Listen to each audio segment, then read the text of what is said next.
రామచరిత్రమందుగల రాక్షసులెల్ల సముద్రజీవులే, రామచరిత్రమందుగల రాక్షసులెల్ల సముద్రజీవులే.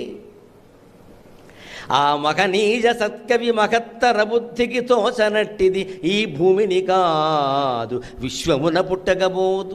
ఆ మహనీయ సత్కవి మహత్తర దృష్టికి తోచనట్టిది ఈ భూమిని కాదు విశ్వమున పుట్టగబోదు. విచిత్ర జీవులన్ ప్రేమను శిక్షణమునను వీరుల చేసెనో రావణుండనిన్.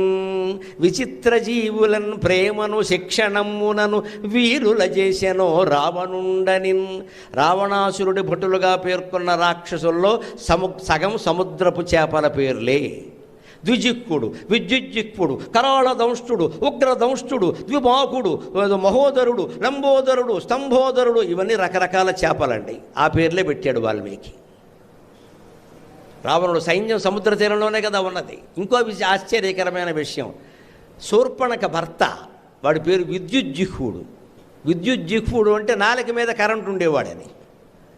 ఇటీవల శాస్త్రవేత్తల పరిశోధనలో నేను కావ్యం రాసే నాటికి ఈ 25 ఏళ్ల క్రితమే బయటపడిన విషయం. సముద్రంలో కొన్ని చేపల నాలుక మీద కరెంటు ఉంటుంది, అక్కడ పొరపాటున మనిషి వేలెట్టాడంటే కథం అని చెప్పారు. అంటే విద్యుజ్జిహ్వుడు సముద్రంలో ఉన్నాడా లేదా? మరి వాల్మీకి రామాయణాన్ని ఏమంటారంటే మీరు?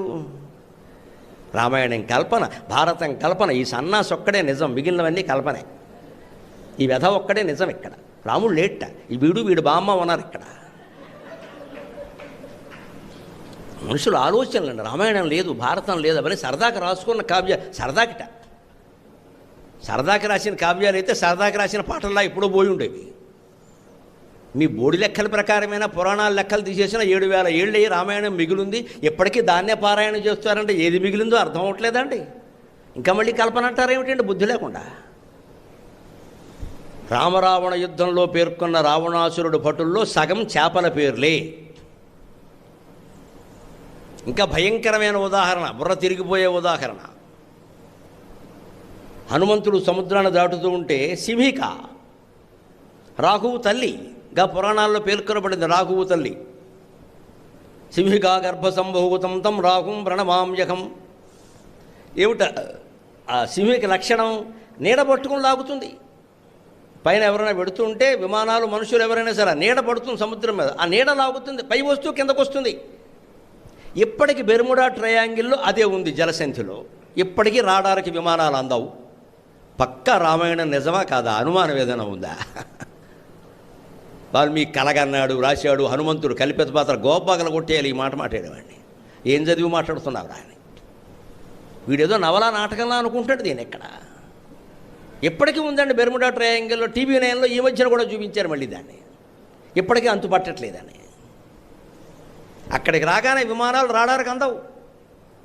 ఆ ఉన్న స్థితి ఉందే దాన్ని సింహిక అన్నారు. అందుకే దాని పుత్రుడెవరు? రాహువు. రాహుకేతువులు ఎవరు? ఛాయాగ్రహాలు. ఛాయ అంటే నీడ. అర్థమే పోట్ల. పేరు చూస్తే తెలుస్తుంది. కల్పన అంటారేమిటి? ఉన్న పాత్ర, దానికి ఆ పేరు ఎందుకు పెట్టాడు? ఆ లక్షణం కాబట్టి. లక్షణాన్ని బట్టి పేర్లు పెట్టేవారు పూర్వం. కుంభకర్ణుడికి ఆ పేరు ఎందుకు పెట్టారు? వాడి చెవులు నిజంగానే కొండంత చెవులు ఉండే. కొండంత చెవులు ఉంటే పొట్టెంత ఉందో మనం ధాన్యం పొట్ట ఆలోచించుకోవాలి. ఉరికి ఎందుకు పెడతారండి? సురేష్ రమేష్ని పెట్టలేదు వాళ్ళు, కుంభకర్ణ అని పెట్టారు. వాడు ఆకారాన్ని బట్టి పెట్టారు. అంచేత రామచరిత్రలో ఉన్నటువంటి రాక్షసులందరూ సముద్ర జీవులేనయ్యా.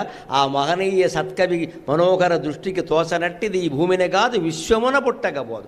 దాన్ని బట్టి ఏమనిపిస్తుందంటే సాగరఘోష కవికి బహుశా సముద్రంలో ఉండేటువంటి విచిత్ర జీవులు కొన్నిటిని తీసుకొచ్చి ప్రేమించి పోషించి మనం సీతాలని పులుల్ని ఎక్కడి నుంచో తెచ్చి పోషిస్తున్నట్టే వాటికి శిక్షణ ఇచ్చి వీరులను చేస్తుంటాడు బహుశా రావణాసురుడు యుద్ధంలో వాడేయడానికి. శిక్షణ ఇస్తే జంతువులు పనిచేస్తున్నాయి కదా, పోలీసు కుక్కలు లేవేమిటి బ్రహ్మాండంగా పనిచేస్తాయి. అలా చేశాడేమో అన్నాడు అంతే. అంచేతన ఏది పురాణాల్లో కావ్యాల్లో చెప్పింది అబద్ధం అనడానికి మనం సరిపోవండి. శూర్పణఖ భర్త విద్యుజ్జిహ్వుడు, వాడిని రావణాసురుడే చంపేశాడు. చెల్లెలు మొగుడు అని కూడా చూడకుండా వాడి మాటకి ఎదురు తిరిగితే చంపి పారేశాడు. అటువంటి విద్యుజ్జిహ్వుడు ఉన్నాడు కదా సముద్రంలో. ఆ చేపలు ఉన్నాయి కదా, ఎందుకు గమనించరు? వాటిని చంపేస్తున్నారు. ఎవరు? డాల్ఫిన్స్ లేదు, తిమింగలాలు లేవు, అన్నిటినీ అలాగే చంపేయడమే. ఇంకా బలైపోతున్నటువంటి చేపలు ఎంత ముద్దు ముద్దైన చేపలు ఉన్నాయి. ఇద్దరు చేపలే కాదు, ఎన్నో జీవులు కూడా. తాబేలు సముద్ర తీరంలో జరుగుతున్న తాబేళ్ల వధ భయంకరం. ఎందుకో తెలుసా? తాబేళ్లను చంపుతున్నది మాంసం కోసం కాదండి, మాంసం కోసం కాదు, చాలా తక్కువ. అది కూడా తినేవాళ్ళు ఉండొచ్చు, కాదండి. డిప్ప డిజైన్ కోసం చంపేస్తున్నారమ్మా దాన్ని. డిప్ప డిజైన్ అమెరికా లాంటి అగ్రరాజ్యాల్లో టేబుల్స్ మీద పెట్టుకుంటారు తాబేలు డిప్పని. ఇక్కడి నుంచి బతుకున్న తాబేళ్లను చంపేసి డిప్పల్ని పంపిస్తున్నారు. అవురా నా దేశం, అవురా నా దేశం. కూర్మావతారం అనగానే శ్రీకూర్మం వెళ్ళి నైవేద్యం పెట్టేది మనమే, తాబేళ్లను చంపేసేది మనమే. మతం ఏమిటో, ఆరాధన ఏమిటో, సైన్స్ ఏమిటో అర్థం చేసుకోవాలి. ఓ పక్క తాబేలు రూపంలో ఉన్న దేవుణ్ణి నువ్వు పూజిస్తావా, తాబేళ్లను చంపేస్తావా? అందుకని కవి ఇక్కడ వర్ణిస్తున్నాడు, హృదయం కరగడం కోసం. తాబేలు ఇలా ఇలా ఇలా వస్తుంది కదా, ఇంత పెద్ద డిప్పతో వస్తుంది కదా, ఎలా ఉందో ఒక్కసారి చూడండి. సోలుచు పట్టుచీర మెడ చుట్టును చుట్టిన ఎట్టి నిండు చూలాలి నిబోలి. 9 నెలల గర్భిణి, నడవలేక శ్రావణ మాసం పేరంటం అమ్మ, కాస్త శనగలు పేరంటం పుచ్చుకుంటే మంచి పిల్లలు పుడతారు అని ఎవరన్నా చెబితే పక్కింటికి 4 అడుగులు వేయడానికి ఎంత ఆయాసపడుతుందండి ఆ ఇల్లాలు. 9 నెలల గర్భిణి పట్టుచీర కట్టుకుని ఇలా పట్టుచీర మెడ చుట్టుకుని ఇంకెన్ని అడుగులు నెమ్మదిగా అలా వచ్చినట్టుగా తాబేలు వస్తుంది చూడండి. సోలుచు పట్టుచీర మెడ చుట్టును చుట్టిన ఎట్టి నిండు చూలాలిని బోలి తీరము కరమ్ములలో బిగించి వచ్చు తాబేలు ఒక రూపమిచ్చినది బేలతనమునకు.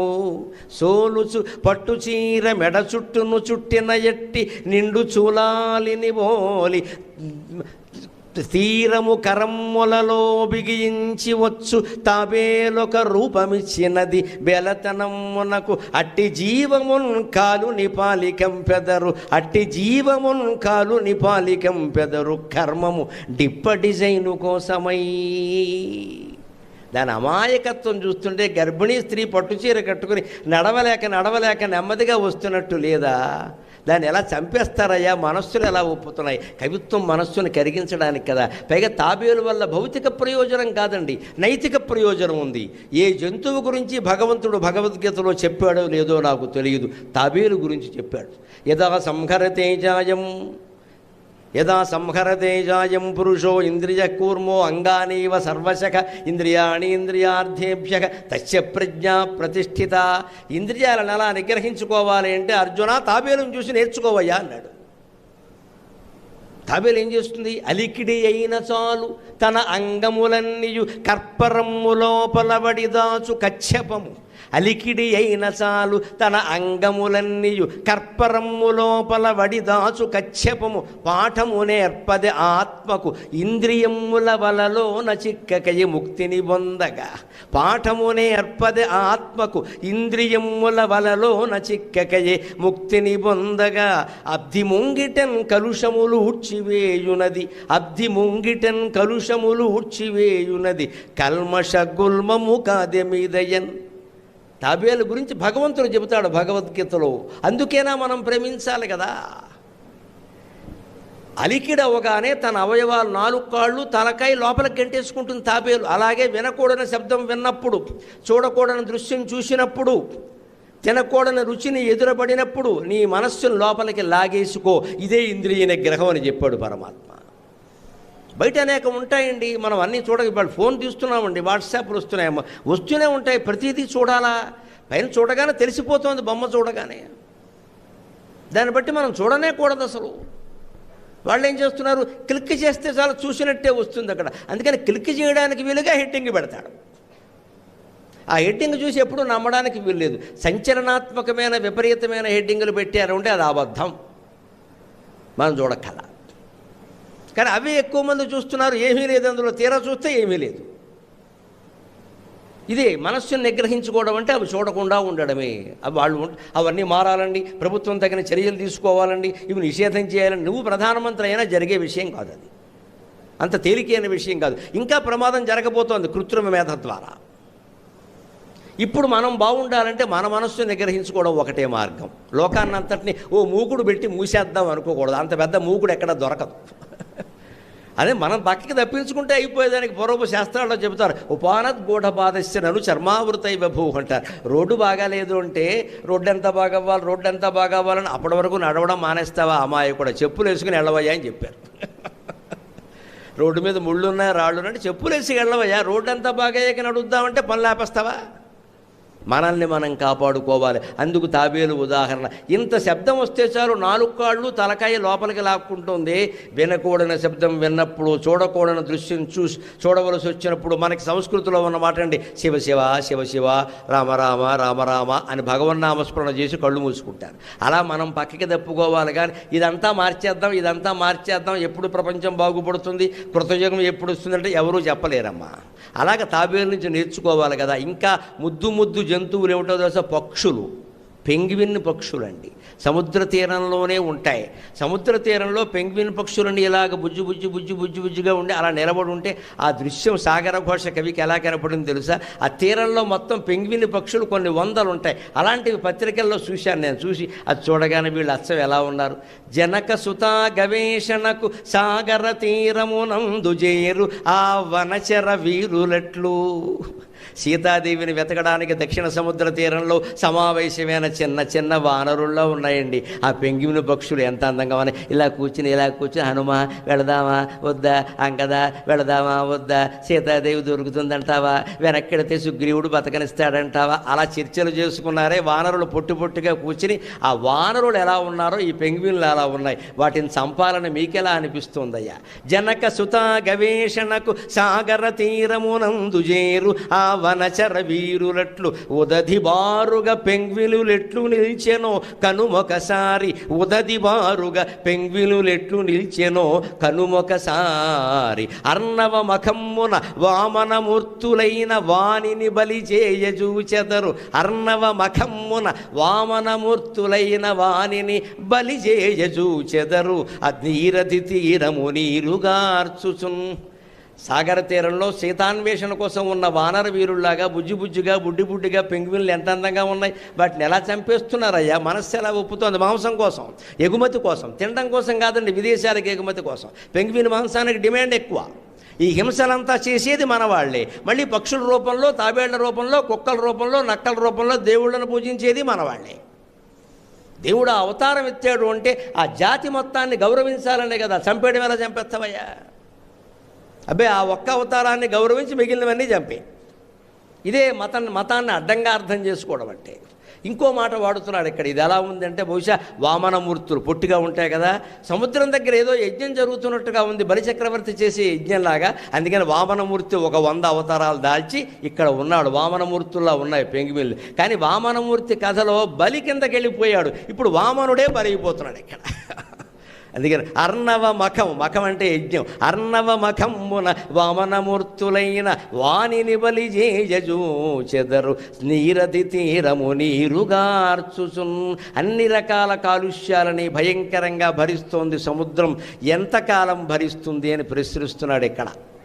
అమ్మ హృదయమెల్ల అరగదీసి యొసంగే. సముద్రం చేస్తున్న ఉపకారం సామాన్యమైన ఉపకారం కాదండి. నదులు భరించి తెచ్చిన వినాశకమైన పదార్థమే నియున్ వదలదు వెర్రిబాగులది వారిది. నదులు భరించి తెచ్చిన వినాశకమైన పదార్థమే నియున్ వదలదు వెర్రిబాగులది వారిది. కుళ్ళిన కాగితంపు గుజ్జు దినదినమ్ము వచ్చి పడుచుండగా చూచి సహించు. కుళ్ళిన కాగితంపు గుజ్జు దినదినమ్ము వచ్చి పడుచుండగా చూచి సహించు. దుఃఖమున్మదిని భరించి వచ్చిన కుమారితను అంబ ధరించినట్లుగన్. నదులన్నింటిలో చెత్త పోస్తున్నాం మనం. ప్రతి నదీ తీరం పాడైపోయింది. వేళ గోదావరి లేదు, కృష్ణ లేదు, కావేరి లేదు, తుంగభద్ర లేదు. పుణ్యస్నానం కోసం వెళ్ళేవాళ్ళు మోసపోతున్నట్టే లెక్క. మనకి ఏ పుణ్యము రాకపోగా శరీరానికి వ్యాధులు వస్తాయి. నదులన్నీ అలాగే ఉన్నాయి. ఎందుకంటే నదీ తీరాల్లోనే ఫ్యాక్టరీలు పెట్టారు. ముఖ్యంగా రాజమండ్రి గోదావరి తీరంలో ఉంది. పేపర్ మిల్లు చెత్త అంతా అందులోకే. ఇటీవలే వార్తలు కూడా వచ్చాయి, భయంకరంగా వస్తున్నాయి. అక్కడ ఉద్యమాలు జరుగుతూనే ఉన్నా ఎవడూ పట్టించుకోడు. శుభ్రంగా ఎక్కడికెక్కడ మేసేయడం, అనుమతి ఇచ్చేయడం అంతే. పెట్టుకో నీకేమిటి నాకేమిటి. నది పాడైపోయినా ఎవరికి ఎక్కల్లా.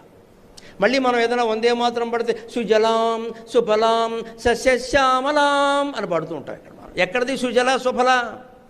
పాట పాడడానికే. పైకి కిందకు వచ్చాక నేను బాగా పాడానా? బాగా పాడావు, నువ్వు పాడితే సరిపోయింది ఏంటి ఇక్కడ? పాట బాగా పాడేమా లేదా, అందంగా పాడేమా? ఆ సుజలం సుఫలం కాపాడుకున్నామా? అది అక్కల. ముందే మాత్రం పాడకుండా మేమేమి ప్రారంభం చేయమండి. ప్రారంభం చేసినా మంచిదేనమ్మా, అందులో చెప్పిన దాన్ని పాటించాలి. ఆ రకమైన దేశాన్ని కాపాడుకోవాలి కదా. లేదు, పాట పాడేస్తే చాలు. ప్రతి కాలవ పాడైంది, ప్రతి చెరువు పాడైంది, ప్రతి నది పాడైంది. నదీ తీరంలోనే ఫ్యాక్టరీలు. మన ఎవరికీ అవేం తోచవు. మన కుటుంబం బాగుంటే చాలు, దేశం ఏమైపోయినా మనకు అక్కల. ఎవరైనా ఫ్యాక్టరీలకు వ్యతిరేకంగా ఉద్యమం చేస్తే మనకెందుకు లోపలికి వచ్చి ఇందాకటి వ్యాధి మనకెందుకు, వాడెవడో చస్తాడు, వాడిని ఎవడో లోపలేస్తారు, సరిపోతుంది. సమాజం పట్టించుకోనంత వరకు సమాజం బాగుపడుతుంది. అందరూ ప్రతి ఒక్కరూ మన కర్తవ్యం అనుకుంటేనే అవుతుంది. ఇక్కడ చెత్తంతా తీసుకుని సముద్రం దాచుకుంటుంది. ఎలా దాచుకుంటుందో తెలుసా? ఎవరైనా పెళ్లి కూతుర్ని, కొత్త పెళ్లి కూతుర్ని మొగుడు నానా ఏడుపులు ఏడిపించి తిడితే అదనపు కట్నాలని కొడితే ఆ పిల్ల పారిపోయి పాపం భయపడి ఇంటికి వస్తే తల్లి కాదంటుందండి. దుఃఖమున్ మదిని భరించి వచ్చిన కుమారితను అంబ ధరించినట్లుగా, దుఃఖాన్ని భరించి వచ్చిన కుమార్తెని తల్లి ధరించినట్టుగా చెత్తంతా మోసుకుని వస్తున్న నదులని సముద్రం ధరిస్తోందయ్యా. ఇంత చేస్తున్న సముద్రానికి మీరేమిస్తున్నారు? అమ్మ హృదయమెల్ల అరగదీసియొసంగు ప్రేమ చందనమ్ము ప్రియసుతునకు. అమ్మ హృదయమెల్ల అరగదీసియొసంగే ప్రేమ చందనమ్ము ప్రియసుతునకు. మంచి గంధమునకు మారుగా విషమును చిలుకువాడు, మంచి గంధమునకు మారుగా విషమును చిలుకువాడు.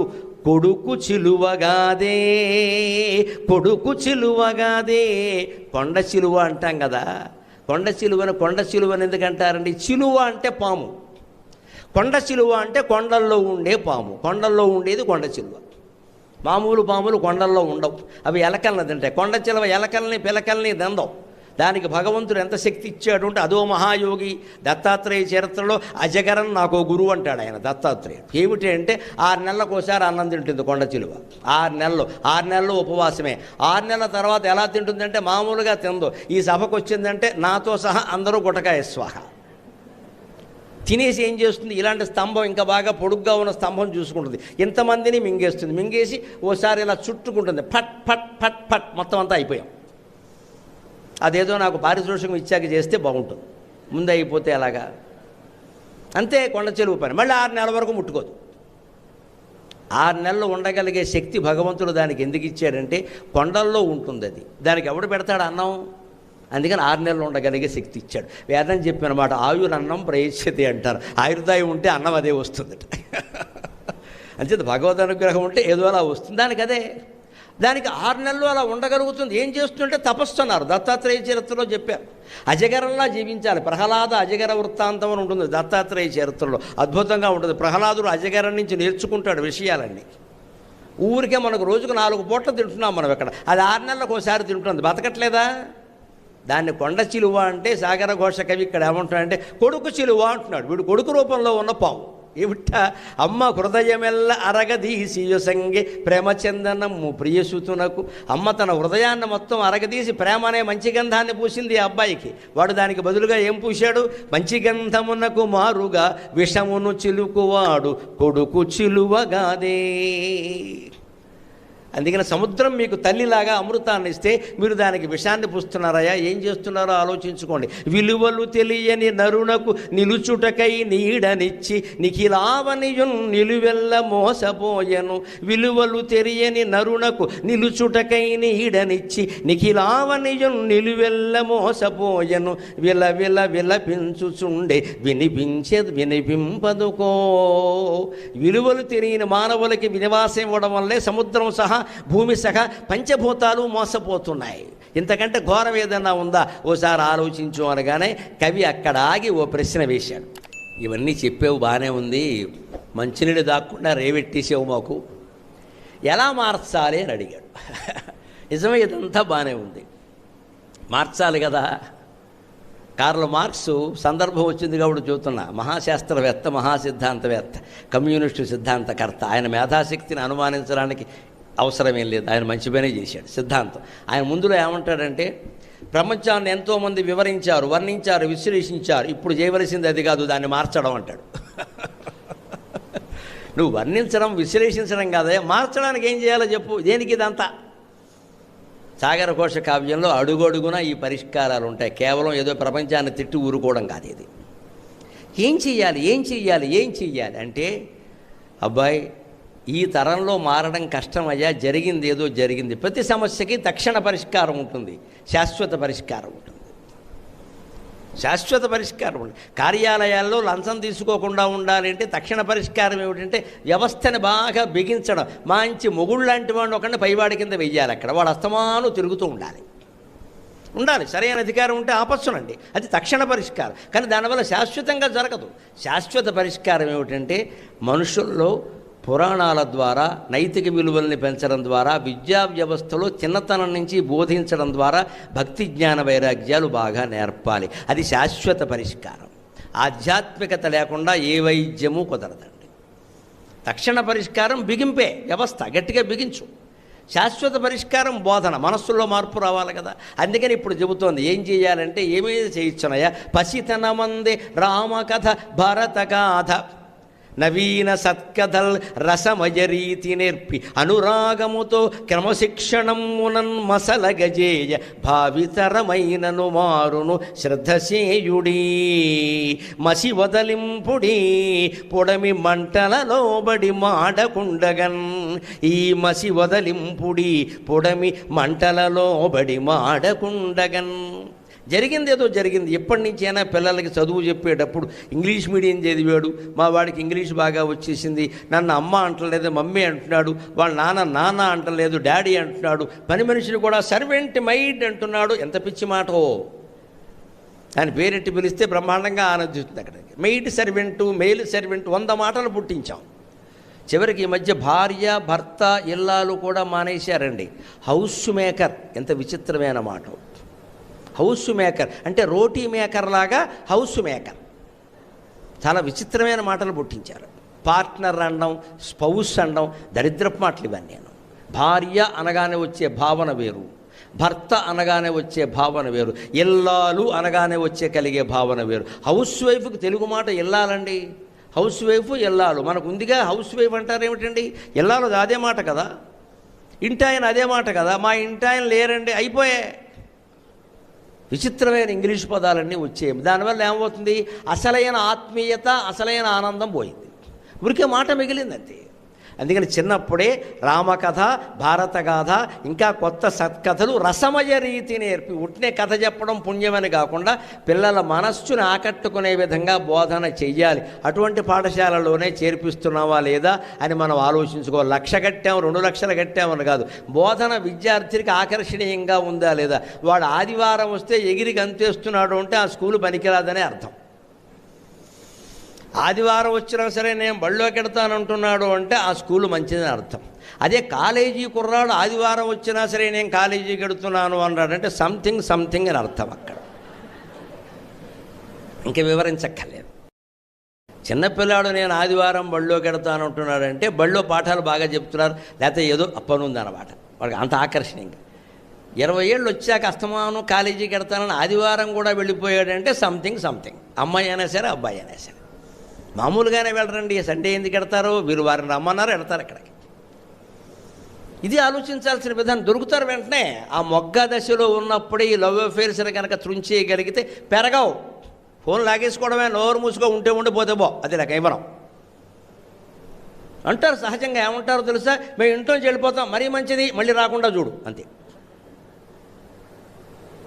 అంత తెగింపు తల్లిదండ్రుల్లో వస్తే విద్యా వ్యవస్థ బాగుంటుంది. ఎవరిని అనక్కల. ఎప్పుడు మన దేశంలో మనుషులకి నిఘా ఎక్కువ ఉండాల్సిందేనండి. వ్యక్తిగత స్వేచ్ఛ చాలా ప్రమాదకరం అండి ఈ దేశంలో. ఎందుకంటే బాధ్యత లేని చోట స్వేచ్ఛ ఏమిటండి? బాధ్యత ఉంటే స్వేచ్ఛ, బాధ్యత లేకుండా స్వేచ్ఛ ఏమిటి? ఇప్పుడు చెబుతుంది. అందుకని చిన్నప్పుడైనా ప్రయత్నం చేయండి. రామాయణము, భారతం, ఇతర సత్కథలు నేర్పండి. అవన్నీ పిల్లలకి నేర్పితే వాళ్ళకి ఆనందంగా చిన్నప్పటి నుంచి ఆ మనుషుల్లో ప్రేమ భావన పెరిగితే వాళ్ళు ఇన్ని ఘోరాలకు వాళ్ళు పాల్పడరయ్యా. ఆ ప్రయత్నం చేయండి అని ముగిస్తూ ఒక్క మాట అంటుంది. ఇదంతా దేనివల్ల సాధ్యం అవుతుందండి? ప్రేమ వల్ల సాధ్యం అవుతుంది. అందుకని ఆశ్వాసాన్ని ముగిస్తూ తరంగం ఒక మాట చెబుతోంది. ప్రేమను పంచిపెట్టుటకు విశ్వమునందు పరాయి దేశమంచేమియు లేదు, జాతి జననేమియు లేదు, మతమ్ము లేదు. ప్రేమను పంచిపెట్టుటకు విశ్వమునందు పరాయి దేశమంచేమియు లేదు, జాతి జననేమియు లేదు, మతమ్ము లేదు. శ్రీరాముడు అరణ్యమందు ఖగరాజును తండ్రిగనాదరింపడే. శ్రీరాముడు అరణ్యమందు ఖగరాజును తండ్రిగనాదరింపడే. ప్రేమకు సాటి లేదు కవి వీరుడా, ప్రేమకు సాటి లేదు కవి వీరుడా, క్షేమము పోయి రమ్మికన్. మీ శ్రీరాముడే ఉదాహరణయ్యా. తండ్రికి తద్దినం పెట్టే యోగం ఆయనకి కలగలేదు, తండ్రికి కలగలేదు. కానీ సీతాదేవి కోసం ప్రాణాలర్పించడానికి సిద్ధపడిన జటాయువుకి రామచంద్రమూర్తి మనిషికి చేసినట్టే 10 రోజులు కర్మకాండ చేశారండి. 10 రోజులు మనిషికి చేసినట్టే. పక్షులకు అంత ఉండదు నిజానికి, ఊరికే ఏదో అలా వదిలేస్తారు, లేకపోతే మహా అయితే కప్పెడతారు. 10 రోజులు చేశాడు. నా తండ్రితో సమానం అన్నాడు. నిజానికి రామాయణం మూలంలో ఉంటుంది. దశరథుడికి జటాయువు స్నేహితుడు కూడా. ఇక్కడ పుత్రకామేష్టికి జటాయువు వచ్చాడు. పుత్రకామేష్టి చేస్తే శుభలేఖ ఆయనకు కూడా పంపించారు, జటాయువు వచ్చాడు. ఆ స్నేహం ఒకటి ఉంది. అందుకే నా తండ్రికి చెయ్యలేకపోయాను నేను, దురదృష్టవశాత్తు జటాయువుకు చేస్తున్నా అని సీతా వియోగం అనే దుఃఖాన్ని భయంకరంగా భరిస్తూ కూడా ఆచార సంప్రదాయాలను పాటించి 10 రోజులు పక్షికి కర్మకాండ చేసిన ఏకైక మానవతామూర్తి శ్రీరామచంద్రమూర్తి. జై శ్రీరామ్, జై జై శ్రీరామ్. అది రామాయణం, అది రామ. అందుకే రాముడున్న దేశంలో ప్రేమ గురించి ఒకడు చెప్పడం ఏమిటయ్యా పని లేక. రామ అంటేనే ప్రేమ. ప్రేమను పంచిపెట్టుటకు విశ్వమునందు పరాయి దేశమంచేమియు లేదు, జాతి జననేమియు లేదు, మతమ్ము లేదు. శ్రీరాముడు అరణ్యమందు ఖగరాజును తండ్రిగనాదరింపడే. ప్రేమకు సాటి లేదు కవి వీరుడా, క్షేమము పోయి రమ్మికన్. స్వస్తి ప్రజాభ్య పరిపాలయంతాం న్యాయ్యేణ మార్గేణ మహీం మహీషాః గోబ్రాహ్మణేభ్యः శుభమస్తు నిత్యం. లోకాः సమస్తాः సుఖినో భవంతు, లోకాः సమస్తాः సుఖినో భవంతు, లోకాः సమస్తాः సుఖినో భవంతు.